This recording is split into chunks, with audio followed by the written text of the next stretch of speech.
اور موسیٰ تمہارے پاس کھلے ہوئے معجزات لے کر آئے، پھر تم ان کے کوہ طور پر جانے کے بعد بچڑے کو معبود بنا بیٹھے، اور تم اپنے ہی حق میں ظلم کرتے تھے۔ اور جب ہم نے تم لوگوں سے پختہ عہد لیا اور کوہ طور کو تم پر اٹھا کھڑا کیا اور حکم دیا کہ جو کتاب ہم نے تم کو دی ہے اس کو زور سے پکڑو اور جو تمہیں حکم ہوتا ہے اس کو سنو، تو وہ جو تمہارے بڑے تھے کہنے لگے کہ ہم نے سن تو لیا لیکن مانتے نہیں، اور ان کے کفر کے سبب بچڑا گویا ان کے دلوں میں رچ گیا تھا۔ اے پیغمبر ان سے کہہ دو کہ اگر تم مومن ہو تو تمہارا ایمان تم کو بری بات بتاتا ہے۔ کہہ دو کہ اگر آخرت کا گھر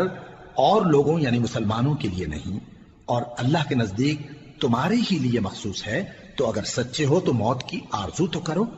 اور ان اعمال کی وجہ سے جو ان کے ہاتھ آگے بھیج چکے ہیں یہ کبھی اس کی آرزو نہیں کریں گے، اور اللہ ظالموں سے خوب واقف ہے۔ اور ان کو تم اور لوگوں سے زیادہ زندگی کے حریص دیکھو گے،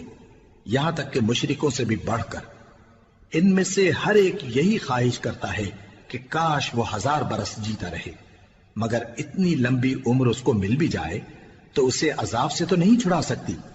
اور جو کام یہ کرتے ہیں اللہ ان کو دیکھ رہا ہے۔ کہہ دو کہ جو شخص جبرائیل کا دشمن ہو اس کو غصے میں مر جانا چاہیے،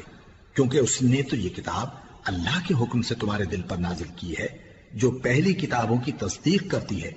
اور ایمان والوں کے لیے ہدایت اور بشارت ہے۔ جو شخص اللہ کا اور اس کے فرشتوں کا اور اس کے پیغمبروں کا اور جبرائیل اور میکائیل کا دشمن ہو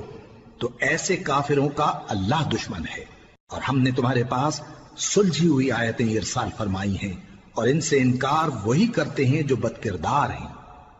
ان لوگوں نے جب جب اللہ سے کوئی عہد کیا تو ان میں سے ایک فریق نے اس کو کسی چیز کی طرح پھینک دیا۔ حقیقت یہ ہے کہ ان میں اکثر بے ایمان ہیں، اور جب ان کے پاس اللہ کی طرف سے پیغمبر آخر الزماں صلی اللہ علیہ وآلہ وسلم آئے اور وہ ان کی آسمانی کتاب کی تصدیق بھی کرتے ہیں، تو جن لوگوں کو کتاب دی گئی تھی ان میں سے ایک جماعت نے اللہ کی کتاب کو پیٹھ پیچھے پھینک دیا، گویا وہ جانتے ہی نہیں۔